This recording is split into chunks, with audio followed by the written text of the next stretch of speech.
Puji nama Tuhan, selamat pagi Bapak Ibu Saudaraku, Shalom. Selamat datang kembali dalam ibadah online di gereja kita. Mari kita siapkan hati kita untuk kita satukan hati. Kita mau masuk dalam hadirat Tuhan, mari kita berdoa terlebih dahulu. Bapak Surgawi, terima kasih untuk kasih karunia-Mu sepanjang minggu ini Tuhan. Kalau kami boleh melewati semua dengan keadaan yang baik, kami boleh sehat. Meskipun ada banyak tantangan, ada banyak masalah, tapi kami tetap melihat jalan keluar, pertolongan yang Tuhan sediakan bagi kami. Dan pagi yang indah ini kami datang bersyukur ya Tuhan, menaikkan setiap penyembahan pujian kami, karena kami percaya bahwa hanya Tuhanlah yang layak terima pujian dan penyembahan kami. Mari Kau bertata dalam pujian kami ya Tuhan Yesus, dan setiap umat-Mu yang berada di rumah masing-masing, kami yang dalam keadaan letih, kami yang dalam keadaan berbeban berat, dan kami percaya ketika hadirat Tuhan nyata di rumah kami, maka Tuhan yang akan memberikan kelepasan, kesembuhan. Dan biarlah firman-Mu juga itu yang memerdekakan kami, supaya kami menjadi anak-anak Tuhan yang maksimal dimanapun kami ditempatkan. Terima kasih ya Tuhan, hanya di dalam nama-Mu kami berdoa dan mengucap syukur.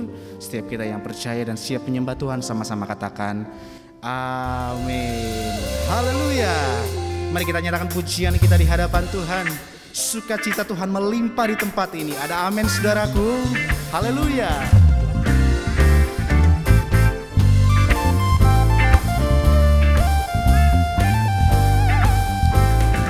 Bersama-sama kita katakan, takkan ku izinkan ketakutan, karena imanku pada Yesus Tuhan. Tak ada alasan tawar hati, karena Yesus ada di sini. Ku percaya firman Tuhan sanggup menghidupkan dan berikan sukacita dalam Tuhan melimpah, melimpah. Kekuatan dari Tuhan tercurah atas kita. Haleluya. Mari dengan iman sama-sama katakan, takkan ku izinkan ketakutan, karena imanku pada Yesus Tuhan. Tak ada alasan tawar hati, karena Yesus ada di sini. Ku percaya firman Tuhan sanggup menghidupkan dan berikan sukacita dalam Tuhan melimpah, melimpah. Kekuatan dari Tuhan tercurah atas kita. Pemusik memuji Tuhan. Mari sama-sama tinggikan Yesus Tuhan kita Bapak Ibu Saudaraku. Haleluya.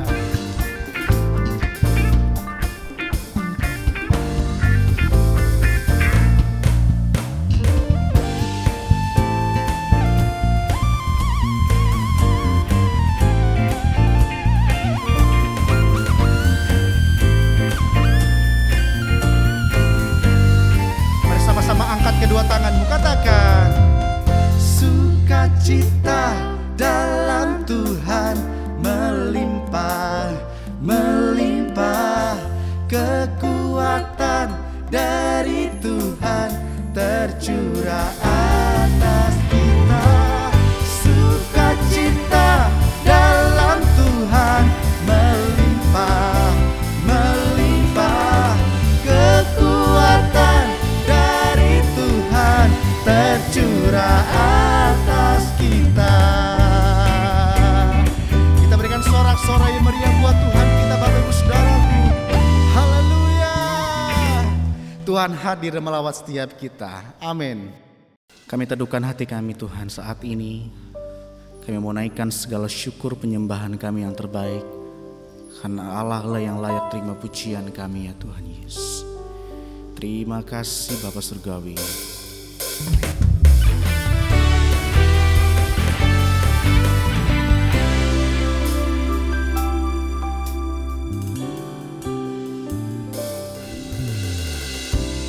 Dengan apa ku membalas kasih-Mu yang ku terima darimu? Dengan apa ku membalas cintamu, oh Yesusku.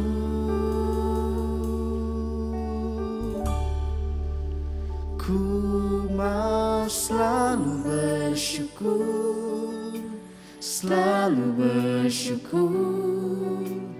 Kau Tuhan yang setia, yang selalu menopang. Ku mau selalu bersyukur, selalu bersyukur. Kau Bapa-Ku yang setia. Mari dengan iman kita katakan, saudaraku, dengan apa ku membalas kasih-Mu yang ku terima dari-Mu. Dengan apa ku membalas cinta-Mu, oh Yesusku. Ku mau selalu bersyukur, selalu bersyukur. Kau Tuhan yang setia, yang selalu menopang. Ku mau selalu bersyukur, selalu bersyukur. Kau Bapa-Ku yang setia. Ku mau selalu bersyukur, selalu bersyukur. Kau Tuhan yang setia, yang selalu menopang. Ku mau selalu bersyukur, selalu bersyukur. Kau Bapa-Ku yang setia. Terima kasih Tuhan. Kami naikkan sembah Kami, kami naikkan pujian syukur kami hanya bagi Engkau. Terima kasih.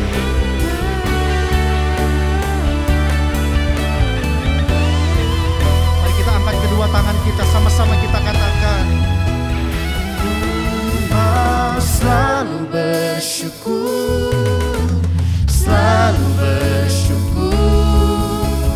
Kau Tuhan yang setia, yang selalu menopang. Ku mau selalu bersyukur, selalu bersyukur. Kau Bapa-Ku yang setia, Kau Bapa-Ku yang setia. Kau Bapa-Ku yang setia. Kau Bapa-Ku yang setia. Mari kita angkat sembah kita Bapak Ibu Saudaraku, sebab Dia yang layak ditinggikan, Dia yang layak diagungkan.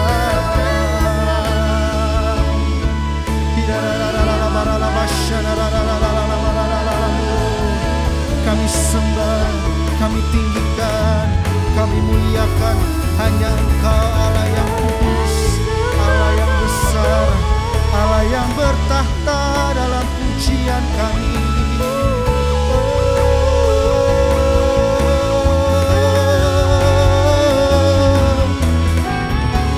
Kami angkat tangan kami Tuhan menyembah-Mu. Kami angkat hati kami, tinggikan Engkau. Hanya Engkau Raja, di atas segala raja.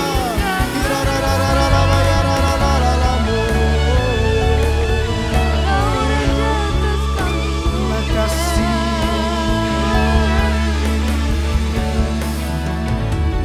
Mari kita angkat kedua tangan kita di hadapan Tuhan Bapak Ibu Saudaraku.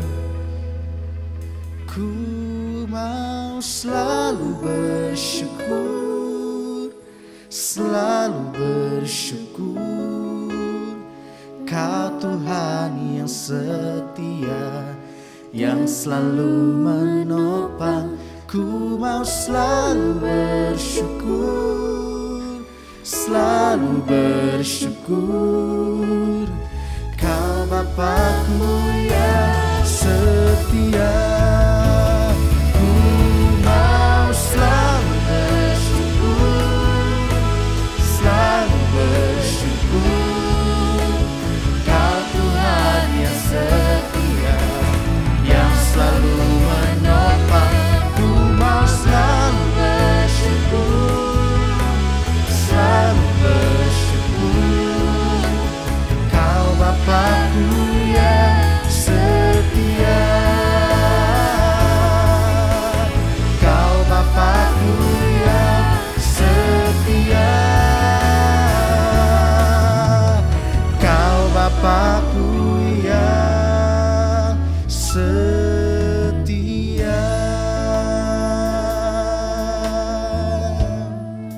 Kami percaya Engkau hadir dan melawat setiap kami ya Tuhan Yesus. Kami siapkan hati kami Tuhan untuk saat ini menerima kebenaran firman-Mu. Mari Kau berfirman bagi setiap kami, sehingga setiap kami yang lemah, setiap kami yang berbeban berat, kami dikuatkan, kami diberikan kelepasan, kami diberikan jalan keluar. Karena kami percaya janji-Mu ya dan amin dalam hidup kami. Urapi hamba-Mu dan urapi setiap kami. Hanya di dalam nama Yesus kami siap terima firman-Mu. Haleluya. Amin. Nah, hari ini saya akan menyampaikan firman dengan judul pribadi bintang. Kita akan baca Matius pasal 5 ayat yang ke-16 yang kita akan sambung dengan Filipi 2 ayat 15. Demikian bunyinya. Demikianlah hendaknya terangmu bercahaya di depan orang, supaya mereka melihat perbuatanmu yang baik dan memuliakan Bapamu yang di sorga. Filipi 2 ayat 15, supaya kamu tiada beraib dan tiada bernoda sebagai anak-anak Allah yang tidak bercela di tengah-tengah angkatan yang bengkok hatinya dan yang sesat ini, sehingga kamu bercahaya di antara mereka seperti bintang-bintang di dunia. Shine like a star, bercahaya seperti bintang di dunia. Kita sering mendengar istilah bintang lapangan, bintang pelajar, bintang kehidupan. Itu bicara tentang orang-orang dengan karakter unggul, menjadi pribadi maksimal, bukan orang yang pribadinya kerdil. Dan orang dengan pribadi bintang semacam itu bercahaya, menjadi berkat bagi sesamanya. Nah, kalau kita lihat gambar bintang di depan ini, saudara-saudara, maka ada 5 segi, tetapi di tengah ada satu yang merupakan core atau intinya. Saya melukiskan pribadi bintang itu memiliki hal yang bagus di dalam 6 bidang ini. Yang pertama, hubungannya dengan Tuhan bagus. Yang kedua, dia punya integritas pribadi. Yang ketiga, dia memiliki pernikahan dan keluarga yang baik. Yang keempat, dia punya kesehatan fisik yang prima. Yang kelima, dia punya kesehatan emosi. Dan yang keenam, dia memiliki tanggung jawab dalam bidang keuangan. Mari kita lihat satu persatu ke-6 aspek ini, supaya kita benar-benar bisa menjadi pribadi bintang, pribadi yang maksimal, pribadi yang berkenan kepada Tuhan. Yang pertama, pribadi yang berkenan kepada Tuhan itu adalah orang yang punya hubungan dengan Tuhan. Dalam Ayub 22 ayat 21 dikatakan, berlakulah ramah terhadap dia supaya engkau tentram, dengan demikian engkau memperoleh keuntungan. Orang yang sungguh-sungguh diberkati oleh Tuhan, rohani dan jasmani, adalah orang yang ramah, artinya menjalin relasi yang akrab, yang intim dengan Tuhan. Menurut Dale Carnegie, seorang pakar pengembangan pribadi, sukses itu 15% ditentukan oleh kemampuan teknis, oleh IQ, kecerdasan. Tapi 85% kesuksesan itu terdiri dari kemampuan kita menjalin relasi atau hubungan dengan orang lain. Kalau saudara bisa menjalin relasi yang luas dan baik dengan banyak orang, potensi sukses sangat besar. Apalagi kalau kita terutama menjalin relasi dengan Tuhan. Karena dia adalah sumber kehidupan, sumber berkat. Dia adalah Raja yang akan mengarahkan kita pada jalan kebenaran. Karena itu hiduplah akrab dengan Tuhan. Walaupun kita mungkin sudah diberkati secara materi, jangan jauh dari Tuhan, akrab dengan Tuhan. Bukan hanya jadi orang Kristen, tapi benar-benar kenal Tuhan secara pribadi. Saudara, karena relasi antara kita dengan Allah yang telah terputus karena dosa itu sudah diperbaharui melalui karya Kristus di kayu salib, melalui pengorbanannya mati di Golgota, tapi dia bangkit pada hari ketiga.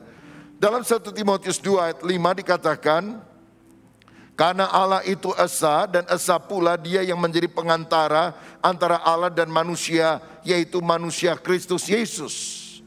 Di salib dia tergantung antara langit dan bumi untuk menghubungkan Bapa di sorga dengan manusia di bumi yang selama ini telah terpisah karena dosa.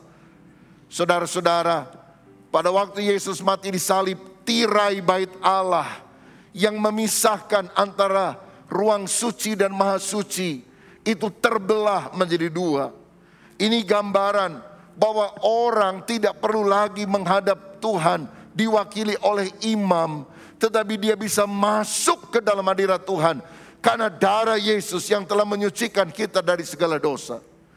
Nah, kalau akses jalannya sudah dibuka, lalu kita tidak mau berelasi, berhubungan, hidup ramah, akrab dengan Tuhan.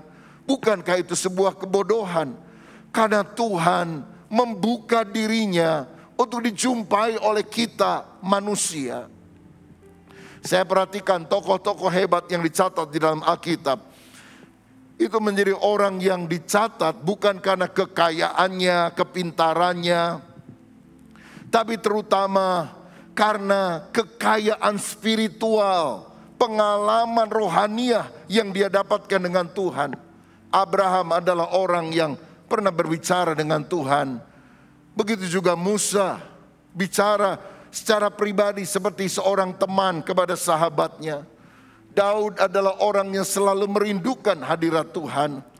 Paulus adalah orang yang diubahkan dari seorang penganiaya, orang Kristen, menjadi seorang rasul yang luar biasa. Kenapa? Kekayaan spiritual. Jangan banggakan, oh saya mobilnya ini, rumahnya gede, uangnya banyak. Atau saudara foto saldo di rekening bank saudara. Nggak ada gunanya, itu bukan ajaran kekristenan. Yang kita harus banggakan adalah kekayaan rohani. Jika orang bermegah bukan karena kepandaiannya, bukan karena kekayaannya. Bermegah karena Tuhan. Saya orang berdosa, tapi saya diselamatkan oleh Tuhan. Itulah keuntungan terbesar yang kita bisa miliki di atas muka bumi. Saudara bisa jadi orang paling kaya di kota ini, tapi gak percaya Yesus, mati masuk neraka. Untuk apa? Walaupun kita hidup sederhana, tetapi kalau kita mengenal Yesus, surga Tuhan janjikan bagi kita. Jalannya dari emas, pintu gerbangnya dari mutiara. Dan yang paling penting ada Yesus kekasih hati kita di sana. Saudara-saudara, jadi bersyukurlah dengan keadaan kita kalau kita mengenal Yesus sebagai Tuhan dan Juru Selamat. Yesus sendiri berkata, jangan bersukacita karena iblis tunduk kepada kamu. Bersukacitalah karena namamu tercatat di sorga. Itu kekayaan terbesar yang kita bisa dapatkan dalam kehidupan. Karenanya saudara, mari kita jalin hubungan dengan Tuhan melalui doa dan firman. Ketika kita berdoa, kita berbicara kepada Tuhan. Ketika kita membaca firman, Tuhan berbicara kepada kita. Doa tidak harus bagus, yang penting doa harus tulus. Apapun yang ada di hati kita, kita bisa utarakan kepada Tuhan. Bahkan kadang-kadang saudara waktu berdoa gak bisa ngomong apapun, hanya menangis. Saya mau bilang Tuhan mengerti bahasa tetesan air mata. Dia mengerti kerinduan hati kita. Seperti Hana yang masuk rumah Tuhan. Dan dia sangat pahit hati karena Penina, istri muda dari suaminya, selalu menghina dia. Karena Hana mandul, Penina punya anak. Dia gak bisa ngomong apa-apa lagi, hanya nangis. Tapi Tuhan mengerti, Tuhan mengabulkan doa Hana. Bukan hanya memberikan Samuel, seorang anak kecil, karena kemudian dia menjadi seorang hamba Tuhan yang sangat disegani. Dia yang mengurapi Saul, dia yang mengurapi Daud sebagai raja. Bahkan Hana juga mendapatkan beberapa orang anak-anak yang lain dari Tuhan. Kenapa? Relasi yang dibangun dengan Tuhan. Saudara, bertekunlah di dalam doa, bertekunlah di dalam pembacaan firman. Saya katakan dari gambar pribadi bintang tadi, yang nomor satu ini di tengah, ini core-nya, ini sentralnya. Kalau kita gagal menjalin relasi yang akrab dengan Tuhan, kita akan mengalami kegagalan dalam aspek yang lain. Sebetulnya kegagalan kita itu nggak banyak, kegagalan kita cuma satu. Kita gagal mengandalkan Tuhan, dan kegagalan mengandalkan Tuhan akan mengakibatkan kegagalan dalam bidang yang lain. Tapi kalau kita mengandalkan Tuhan, ada masalah, ada tantangan, tapi Tuhan akan memberikan kemenangan. Karena kita adalah anaknya, kita adalah biji matanya, dia akan menjadi pembela kita. Siapa yang percaya, berikan tepuk tangan yang paling meriah untuk Tuhan Yesus. Faktor yang kedua yang juga dimiliki oleh orang yang punya pribadi bintang adalah integritas pribadi. Integritas artinya satunya kata dan perbuatan, sama luar dan dalamnya. Integritas nampak di dalam kejujuran. Salah satu orang yang dicatat punya integritas luar biasa adalah Daniel. Dalam Daniel 6 ayat 4-5 dikatakan, maka Daniel ini melebihi para pejabat tinggi dan para wakil raja itu, karena ia mempunyai roh yang luar biasa. Dan raja bermaksud untuk menempatkannya atas seluruh kerajaannya. Kemudian para pejabat tinggi dan wakil raja itu mencari alasan dakwaan terhadap Daniel dalam hal pemerintahan. Tetapi mereka tidak mendapat alasan apapun atau sesuatu kesalahan, sebab ia setia dan tidak ada didapati sesuatu kelalaian atau sesuatu kesalahan padanya. Daniel ini orang buangan, budak Yahudi yang kemudian diangkat menjadi menteri di dalam pemerintahan kerajaan Babilonia dan kemudian kerajaan Media Persia. Dan ternyata Daniel ini sangat bisa dipercaya, saudara, karena dia punya spirit of excellence. Dan roh yang kuat itu dibangun ketika setiap hari 3 kali dia berdoa kepada Allah menghadap Yerusalem. Jadi ini bicara tentang hubungan dengan Tuhan. Aspek yang pertama, buahnya adalah integritas pribadi. Ada buah roh. Dia menjadi orang yang bisa dipercaya. Berlian walaupun dibuang ke tong sampah tetap berharga. Daniel walaupun dibuang ke Babel, ditaklukkan oleh kerajaan Media Persia, dia tetap naik karirnya. Karena apa? Ada inner beauty di dalam dirinya, inner quality. Dan inner quality yang bisa mengangkat kita naik adalah integritas, kejujuran dalam diri kita. Beberapa waktu yang lalu saya membaca satu artikel di sebuah koran, saudara. Sebuah perusahaan cukup besar membuka lowongan untuk bagian keuangan. Dan dia tulis kriterianya ya, sarjana keuangan, sarjana ekonomi. Yang menarik hati saya, sarjana teologi dicantumkan di sana. Saya pikir kenapa sarjana teologi ya? Suruh ngatur keuangan, bukan uang gereja loh saudara. Ini uang di pabrik, di perusahaan. Rupanya mereka punya pemikiran gini. Cari orang pinter bertitel itu gampang. Cari orang yang jujur itu nggak gampang saudara. Jadi udahlah 4 tahun minimal jadi sarjana teologi akan diajarin jujur. Ya takut akan Tuhan, baca Alkitab, udahlah. Nanti soal teknik kita atur aja belakangan. Ya caranya mengelola keuangan itu bisa lebih mudah diajarkan. Tapi kalau orang nggak jujur, bengkok hatinya, waduh susah. Saudara-saudara, diharapkan kita orang-orang yang rajin ke gereja jujur. Lah kita jadi orang Kristen lalu nggak jujur, tipu sana, tipu sini. Apa yang orang bisa harapkan? Bagaimana kita bisa bersinar seperti bintang? Kejujuran adalah hal yang sangat penting, yang sangat diharapkan. Jangan sampai Saudara diberhentikan dari pekerjaan karena ternyata engkau korupsi, ambil uang kantor untuk kebutuhan pribadi. Ya mungkin kau punya alasan, anak saya lagi sakit, saya punya banyak kebutuhan. Itu bukan uangmu. Dan Tuhan tidak menghendaki hal itu terjadi. Integritas, walaupun posisi Daniel itu posisi basah istilahnya. Dia bisa menggunakan kesempatan dalam kesempitan, tapi dia tidak pernah mau melakukannya. Dia tidak pernah merugikan pemerintahan, merugikan raja. Dibutuhkan orang semacam ini. Indonesia terlalu banyak orang pintar, bertitel, hebat dari partai mana-mana. Tapi orang yang jujur itu sulit didapat. Dan kita berdoa itu muncul dari anak-anak Tuhan. Tapi kenyataan kita sering kali sedih saudara. Udah jadi pejabat tinggi, udah jadi menteri, korupsi juga saudara. Korupsinya gede lagi. Nah itu kan miris sekali. Mari kita menjadi pribadi bintang yang bercahaya di depan banyak orang. Saya ingat zaman dulu di Amerika Serikat ada orang suka jual beli kuda. Mereka kemana-mana nggak naik mobil, mobil belum diciptakan, tapi mereka naik kuda. Satu kali ada seorang kaya datang untuk beli kuda kepada seorang penjual kuda. Ini harganya berapa bro? Ya saya jual $2.000 aja pak. Ah mahal, turunin deh. Cukup, enggak terlalu mahal. Karena saya dulu itu beli kuda ini $1.500. Jadi saya ingin dapat keuntungan $500 karenanya saya jual $2.000. Kalau ditawar lagi kan untuk saya kurang banyak katanya. Tapi karena dilihat kudanya memang bagus saudara, jadi dia bayar.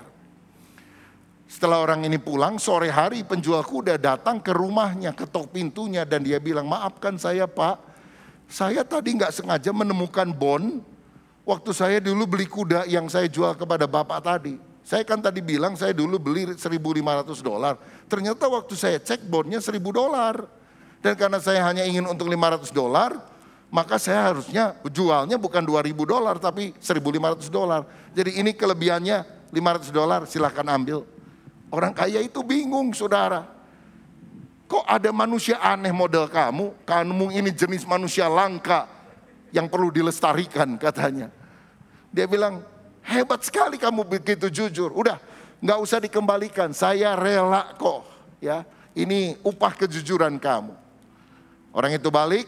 Uangnya tetap utuh dan yang luar biasa. Sejak itu orang kaya ini selalu bilang kepada teman-temannya, kalau kamu mau beli kuda jangan ke tempat lain, kepada orang itu. Pasti bagus, jujur. Saudara penjual kuda nggak usah pasang iklan, merek atau apapun. Mulut ke mulut, karena integritas orang ini menyebabkan yang lain berbicara tentang kejujurannya. Pribadi bintang adalah pribadi yang bersinar karena punya integritas atau kejujuran. Kiranya Tuhan menemukan di dalam diri kita. Kalau ada di antara kita yang bermasalah dalam hal ini, mari kita bertobat minta pengampunan dari Tuhan dan membenahi kehidupan.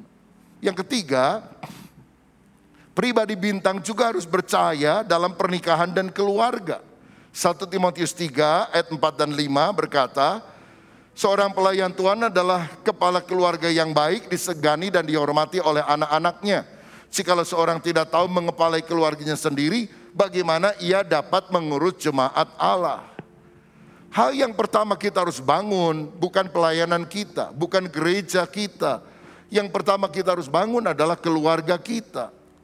Sebab ketika kita bisa menjadi berkat bagi keluarga, maka kita bisa memberkati jemaat yang ada. Sayangnya ada banyak orang bermasalah dalam keluarga, lalu karena dia sumpek, maka dia refreshing dengan cara melayani di gereja. Akibatnya di gereja dia jadi masalah dengan orang lain. Saudaraku, jangan ekspor kegagalanmu dari rumah ke dalam gereja. Karena semua harus dimulai dari lingkup yang paling dekat, yaitu di dalam keluarga kita sendiri. Itu mencakup hubungan yang baik antara suami dan istri, antara orang tua dan anak. Karenanya kita harus belajar menerima perbedaan satu dengan yang lain untuk saling melengkapi.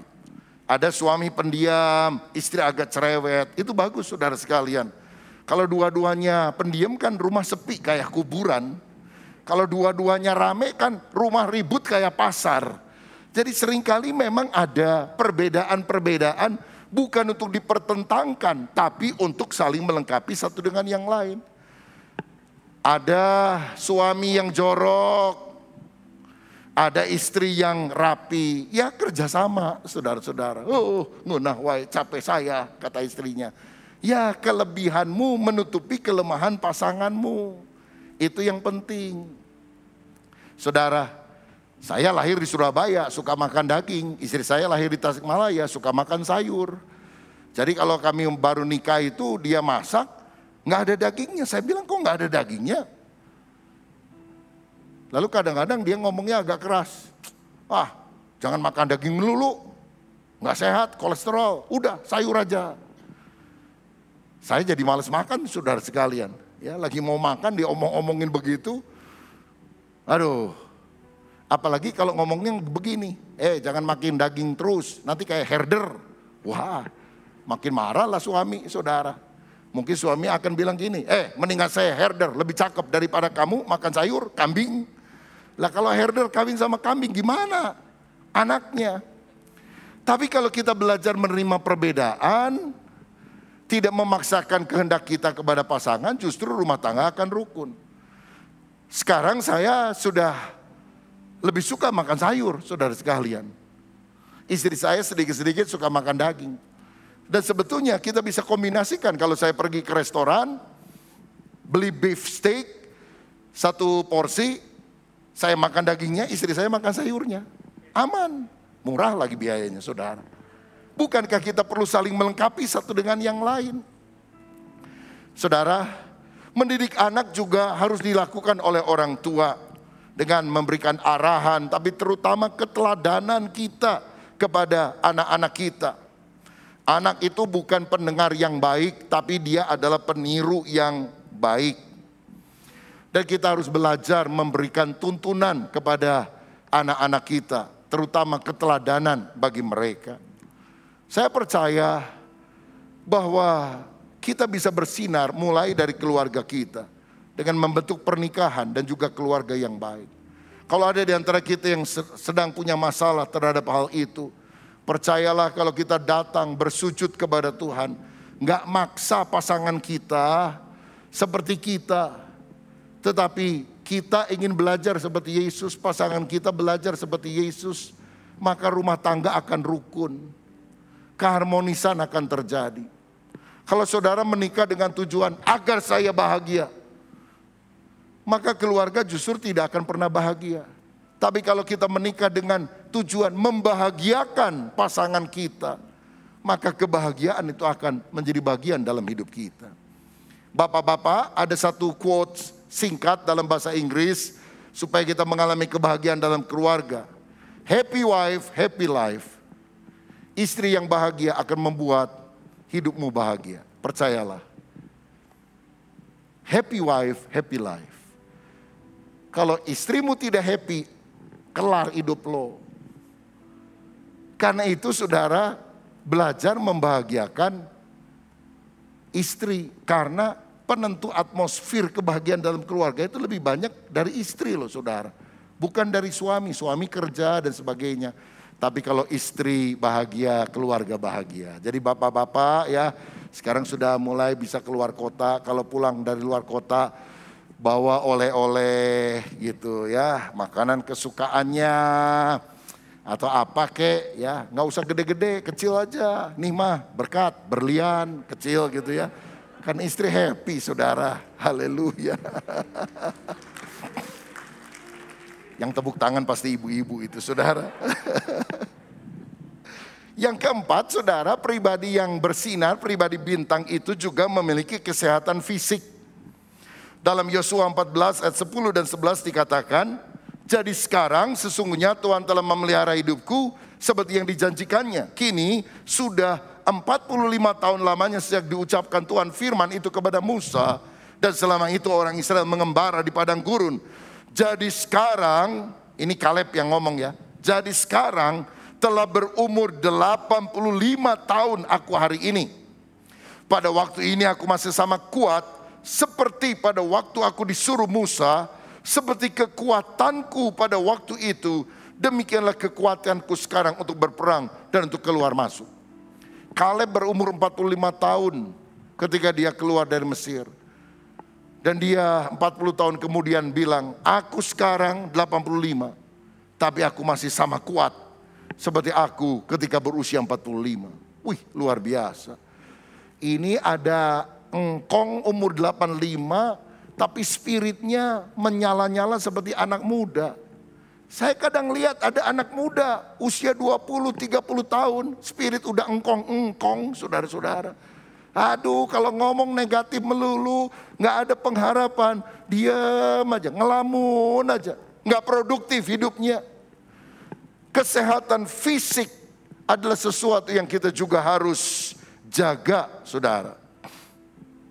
Saudara tahu, Daud adalah orang yang hebat, mengalahkan seorang raksasa bernama Goliat. Tapi yang dikalahkan Daud sebetulnya cuma satu raksasa. Sedangkan Kaleb minta izin kepada Yosua, berikan Hebron kepadaku, aku akan taklukkan Hebron. Padahal di Hebron itu tinggal bangsa Enak, yaitu keturunan raksasa. Jadi satu kampung raksasa semua. Daud cuma menghadapi satu raksasa, Kaleb satu kampung raksasa semua. Bapak raksasa, ibu raksasa, anak raksasa, tetangga raksasa, adik raksasa, famili raksasa. Dia bilang, aku 85, aku sanggup. Jangan kasih tugas ini untuk anak muda, nanti mereka kalah, aku saja. Wih, ada orang sehebat begini. Saudara, walaupun ada yang sudah lanjut usia, semangat tetap harus menyala-nyala untuk kemuliaan Tuhan.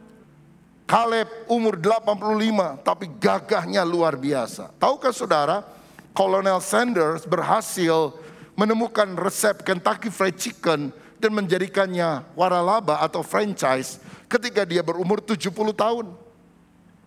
Ray Kroc menemukan hamburger yang diberi nama Big Mac untuk McDonald ketika umurnya juga 70 tahun.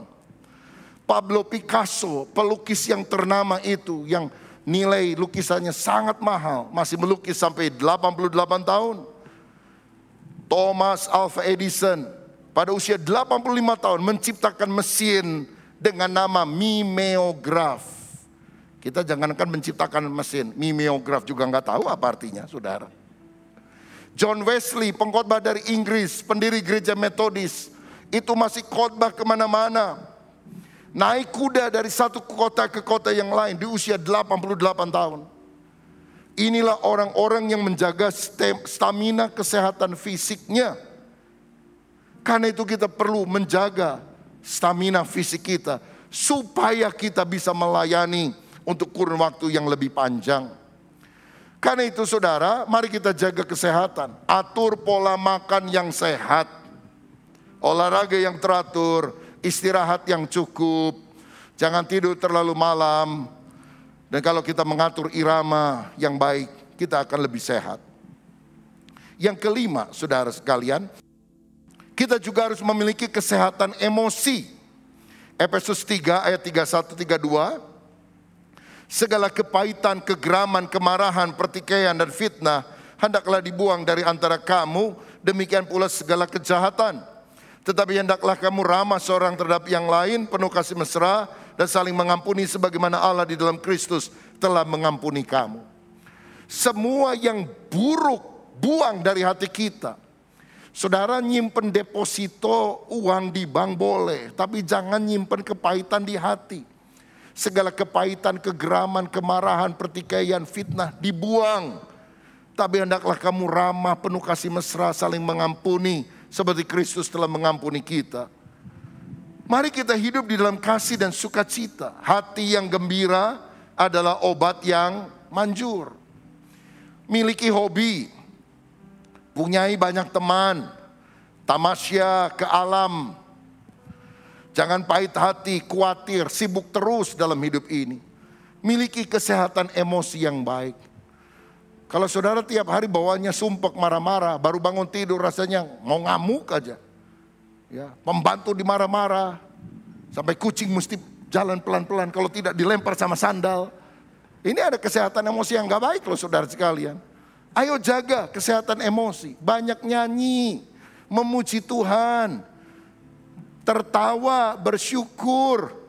ngobrol dengan humor, guyon sama keluarga kita. Saya ingat kalau anak-anak lagi pada kumpul, kita suka cerita-cerita yang lucu-lucu saudara sekalian. Pengalaman-pengalaman menarik yang kita alami dan kita berbagi sukacita. Waktu anak masih kecil juga, anak yang paling kecil satu kali pernah ngomong gini, "Pih, tahu nggak?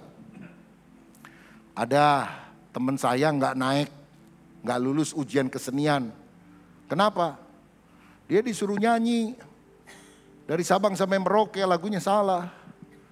Loh, mestinya gimana? Dari Sabang sampai Merauke berjajar pulau-pulau. Dia nyanyinya beda. Dari Sabang sampai Merauke, dari timur sampai ke Talaut, Indonesia tanah airku, Indomie seleraku. Saudara-saudara, kita ketawa mendengar cerita itu. Nah, saya pernah cerita ini waktu saya khotbah di Makassar sekian tahun yang lampau. Indomie seleraku. Pulang kebaktian, saudara tahu saya ke hotel, ada orang rupanya minta alamat, kasih Indomie yang banyak. Rupanya dia manajernya di situ, saudara, ikut kebaktian.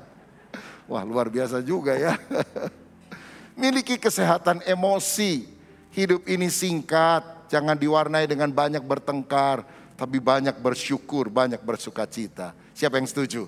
Berikan kemuliaan untuk Tuhan kita. Yang terakhir, yang keenam, pribadi yang bersinar seperti bintang itu punya tanggung jawab keuangan yang baik. Saudara, kita harus sadar Tuhan adalah owner, pemilik hidup kita. Kita hanyalah manajer, pengelola yang dititipi berkatnya. Dan kita harus kelola dengan baik. Dengan bertanggung jawab. Yang penting jangan cinta uang, jangan serakah. 1 Timotius 6 ayat 10 berkata, karena akar segala kejahatan adalah cinta uang atau serakah. Sebab oleh memburu uanglah beberapa orang telah menyimpang dari iman dan menyiksa diri dengan berbagai-bagai duka. Berarti ada orang beriman, orang Kristen yang kemudian telah menyimpang. Menyiksa diri dengan berbagai duka. Karena apa? Bukan karena uang, tapi karena cinta uang, serakah. Hari-hari ini banyak terjadi penipuan keuangan. Pakai robot trading, pakai binary option, pakai macam-macam hal, saudara-saudara. Dan saya mau bilang yang menyedihkan banyak orang Kristen kena. Karena apa? Di gereja itu ada komunitas. Dan ketika seorang Kristen jadi afiliator, jadi endorser kepada orang lain, semua kena, saudara. Aduh, bahaya sekali. Dan kenapa orang-orang mau ikut? Karena janjinya, wah dapat sekian % setiap bulan. Too good to be true. Terlalu bagus untuk dipercaya. Sehingga akhirnya mereka termakan. Dasarnya apa? Serakah, saudara. Karena serakah nggak lagi hati-hati. Karena itulah mari kita lihat apa yang diajarkan Alkitab supaya kita menerima berkat yang halal, berkat yang sejati. Pertama, kita harus bekerja dengan rajin. Jadi jangan bilang, oh nggak usah kerja, santai, nanti uang datang dengan sendiri. Itu beda sama prinsip Alkitab, saudara. Amsal 10 ayat 4 berkata begini, Amsal 10 ayat 4. Tangan yang lamban membuat miskin, tetapi tangan orang rajin menjadikan kaya. Santai-santai aja, nanti uang mengejar kamu datang dengan sendiri. Ayatnya di mana, saudara sekalian? Tangan yang lamban membuat miskin, tapi tangan orang rajin menjadikan kaya. Kita juga harus belajar mencukupkan diri dengan apa yang ada. Jangan suka panasan lihat orang lain. Orang lain punya tas baru, ya urusan dia. Aduh, tasnya hebat, Hermes, saya mah kermes. Nggak apa-apalah saudara sekalian ya. Kadang-kadang ada orang pakai tas branded, begitu ada hujan dipakai payung juga buat dia. Maka saya tahu itu pasti palsu, saudara-saudara. Sebab kalau tasnya asli, dia kempit, saudara. Biarin badannya basah, asal tasnya jangan. Saudara, belajar mencukupkan diri. Kita nggak harus ngikutin orang lain. Biasanya yang, kalau adik kakak itu suka nggak mau kalah itu. Atau sama temen yang di lingkungannya. Waduh, paksakan diri. Nggak perlu, kita hidup bukan karena omongan orang lain. Lihat Instagram orang lain, waduh bagus-bagus ya, makanannya enak-enak ya, waduh tasnya branded ya. Waduh liburan kemana-mana ya. Matiin aja itu Instagram saudara. Kalau saudara panasan model begitu, hidup cukupkan diri dengan apa yang ada. Saudara nggak usah minder kalau ke gereja engkau nggak punya banyak uang. Tuhan tidak lihat uangmu, Tuhan lihat hatimu. Mungkin dompet saudara tipis, kosong. Nggak ada isinya, cuma KTP doang, expired lagi saudara. Tapi kalau engkau cinta Yesus, Tuhan mengasihi saudara. Engkau berharga di mata Tuhan. Saudara datang naik mobil, nggak usah bangga. Naik motor, nggak usah minder. Jalan kaki, naik angkot, nggak usah minder. Tuhan tidak melihat jenis kendaraan untuk engkau datang ke gereja. Tuhan melihat apakah engkau mengasihi Tuhan, mencari wajah Dia. Itu yang Tuhan rindukan. Kelola keuangan dengan baik. Jangan gagah-gagahan tapi utang gak dibayar. Gagah-gagahan, waduh, tapi cuma pencitraan. Cuma demi konten saja.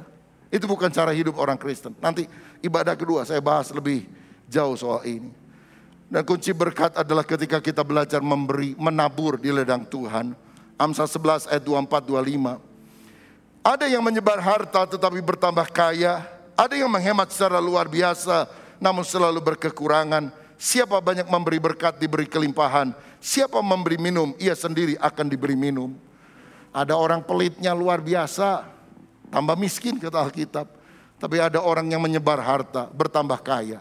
Kenapa? Kita bukan sumber berkat. Kita cuma saluran berkat.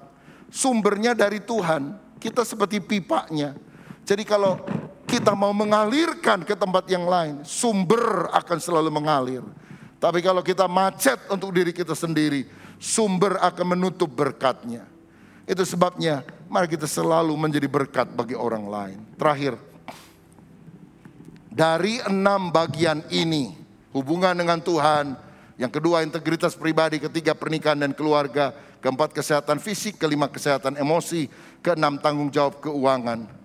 Dari 6 segi kehidupan yang saya sudah bahas ini, coba renungkan bagian mana yang paling lemah dan tidak bersinar dalam kehidupan kita. Kalau kita tahu ada 1-2 segi kehidupan yang lemah, tidak bersinar. Apakah saudara hari ini mau punya komitmen untuk memperbaiki diri? Sehingga kita berkata, sehingga kamu akan bercahaya seperti bintang-bintang di dunia. Saudara jadilah pribadi bintang, pribadi maksimal, pribadi unggul untuk kemuliaan nama Tuhan. Karena Dia telah menciptakan kita sebagai peta dan teladan Tuhan. Gambar dan rupa Tuhan. Dan biarlah kita memancarkan kemuliaannya kepada orang yang ada di sekitar kita. Tuhan Yesus memberkati kita semuanya. Ku yakin saat kau berfirman, ku menang saat kau bertindak. Hidupku hanya ditentukan oleh perkataanmu. Amin. Ku aman karena kau menjaga. Ku kuat karena kau menopang. Hidupku hanya ditentukan oleh kuasa-Mu. Amin. Bagi Tuhan tak ada yang mustahil. Bagi Tuhan tak ada yang tak mungkin. Mujizatnya disediakan bagiku. Ku diangkat dan dipulihkannya. Saudara sekalian, saat ini kita akan menerima perjamuan kudus. Kita berkata, Sebab apa yang telah kuteruskan kepadamu telah aku terima dari Tuhan, yaitu bahwa Tuhan Yesus pada malam waktu ia diserahkan mengambil roti, dan sesudah itu ia mengucap syukur atasnya. Ia memecah-mecahkannya dan berkata, inilah tubuhku yang diserahkan bagi kamu, perbuatlah ini menjadi peringatan akan aku. Mari kita siapkan roti di tangan kanan kita. Apakah sudah percaya roti yang diberkati ini ada persekutuan dengan tubuh Tuhan Yesus yang telah dipecah-pecahkan karena dosa-dosa kita? Amin. Mari kita makan dalam nama Tuhan Yesus Kristus.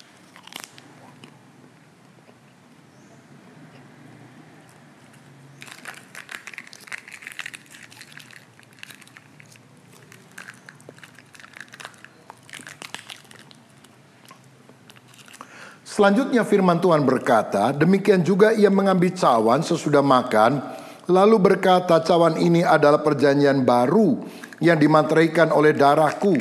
Perbuatlah ini setiap kali kamu meminumnya menjadi peringatan akan aku.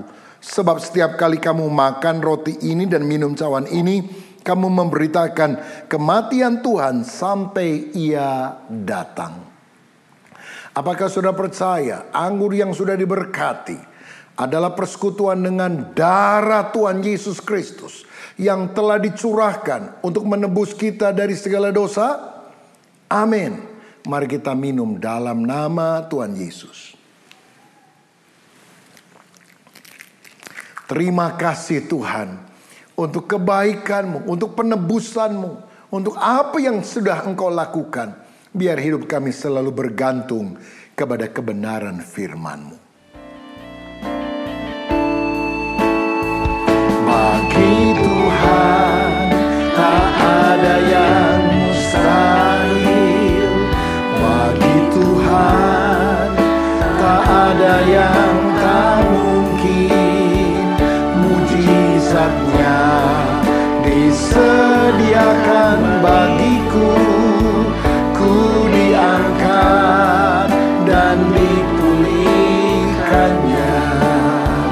Ku diangkat dan dipulihkannya.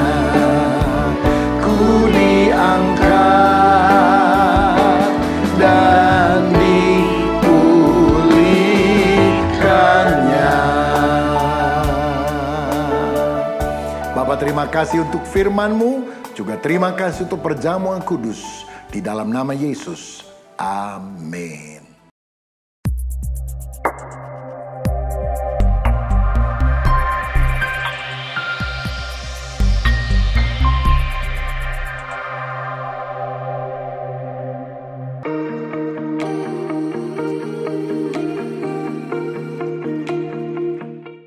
Shalom saudara, terima kasih sudah beribadah bersama kami di tempat ini. Kami berharap saudara bisa menikmati hadirat Tuhan melalui ibadah ini. Bagi saudara yang baru pertama kali hadir beribadah, kami senang saudara bisa bergabung bersama dengan kami. Ibadah onsite GBI Bethel Harapan Indah diadakan setiap hari Minggu pukul 8.30 dan 10.30 pagi. Ibadah online juga bisa saudara ikuti pada pukul 6 pagi melalui YouTube GBI Bethel Harapan Indah. Kami juga mendorong saudara untuk bertumbuh melalui kegiatan mingguan di gereja ini. Menara Doa Pagi diadakan setiap hari Senin sampai Sabtu pukul 6 pagi melalui aplikasi Zoom. Doa Malam Mujizat diadakan secara onsite setiap hari Kamis minggu kedua, ketiga, dan keempat pukul 19.30 di gereja lantai 2. Konser Doa Malam Mujizat setiap Kamis di minggu terakhir pukul 19.30 waktu Indonesia bagian Barat. Ibadah anak yaitu ibadah Bethel Kids diadakan setiap hari Minggu pukul 8.30 dan 10.30 pagi. Bagi generasi muda, mari ikuti onsite service Bethel Youth dan Bethel Teens yang diadakan setiap hari Sabtu pukul 17.30 atau setengah 6 sore. Bagi saudara kaum dewasa muda, mari ikuti ibadah yang diadakan setiap hari Sabtu pukul 5 sore. Kaum wanita bisa mengikuti Komsel Bethel Women Fellowship setiap hari Sabtu, minggu kedua dan keempat, pukul 11 siang di gereja. Tidak lupa, kami mendorong Anda untuk bertumbuh dalam komunitas dengan bergabung di dalam BCOM, Bethel Community. Kami berdoa, saudara senantiasa bertumbuh dan mengalami pemeliharaan Tuhan. Kami tunggu kedatangan saudara minggu depan. Tuhan Yesus memberkati. Ibu Bapa, sidang jemaat, mari angkat kedua tanganmu, siapkan hati dan terimalah berkat dari Tuhan. Tuhan memberkati rumah tanggamu, Tuhan memberkati pekerjaanmu, Tuhan memberkati kesehatanmu, Tuhan memberkati keuanganmu, dan Tuhan memberkati pertumbuhan rohanimu. Sekarang, terimalah berkat daripada Allah Bapa, cinta kasih dalam Tuhan Yesus Kristus, dan melalui persekutuan yang indah dalam kuat kuasa Roh Kudus, tinggal tetap menyertai kita mulai hari ini sampai Maranatha, Yesus Kristus datang pada kali yang kedua. Yang percaya dan sudah diberkati Tuhan, mari katakan bersama, amin. Shalom, Tuhan memberkati kita.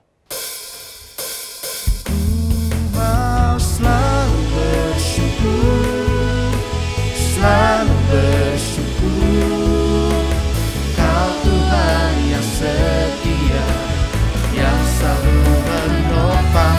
Ku mau selalu bersyukur, selalu bersyukur, Kau Bapa-Ku yang setia,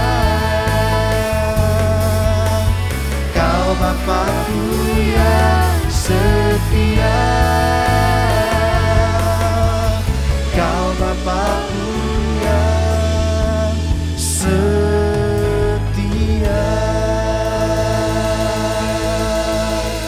Haleluya.